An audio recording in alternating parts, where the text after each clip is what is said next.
अगर पाकिस्तान की ओर से भविष्य में कोई भी मिस एडवेंचर हुआ तो यह ऑपरेशन, अध्यक्ष महोदय, मैं सदन को आश्वस्त करना चाहता हूं, दोबारा प्रारंभ हो।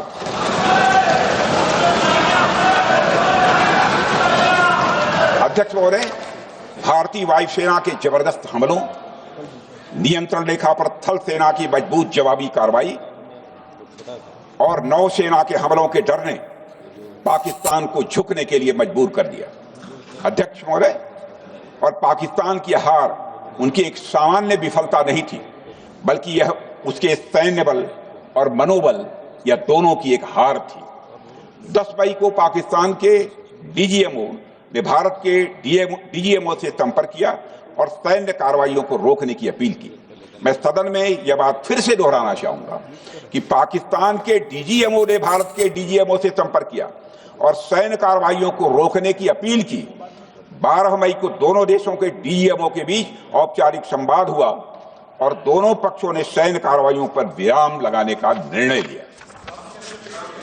अध्यक्ष महोदय, हमारे सैनिकों का जो मनोबल, मातृभूमि की रक्षा करने का जो उनका समर्पण है, ऑपरेशन सिंदूर के दौरान उसका दर्शन 140 करोड़ से अधिक भारतवासियों ने देखा। मुझे खुद भी और प्रधानमंत्री जी को सीमावर्ती क्षेत्रों में जाकर हमारे जवानों से मुलाकात का अवसर मिला है। अध्यक्ष महोदय, श्रीनगर के मिलिट्री बेस पर, भुज के एयरबेस पर, उधमपुर के कमांड सेंटर पर, हर जगह प्रत्यक्ष मैंने अपनी आंखों से देखा कि हमारे सैनिकों का मनोबल अपनी पूरी बुलंदी पर था। उनकी आंखों में विश्वास है और उनका संकल्प अडिग है। वे न केवल भारत की सीमाओं की रक्षा कर रहे हैं, बल्कि हमारे राष्ट्रीय स्वाभिमान की भी, अध्यक्ष महोदय, रक्षा कर रहे हैं। अध्यक्ष महोदय, किसी भी देश में जनता सत्ता पक्ष को और विपक्ष को अलग अलग दायित्व सौंपती है, दोनों को अलग अलग दायित्व, और हेल्दी डेमोक्रेसी में तो स्वाभाविक है।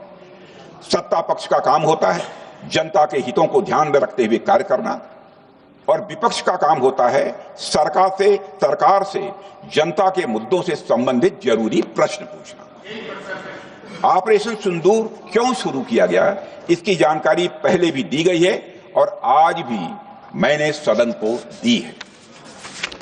अध्यक्ष महोदय, कभी कभी हमारे प्रतिपक्ष के लोग ये पूछते रहे हैं कि हमारे कितने विमान गिरे।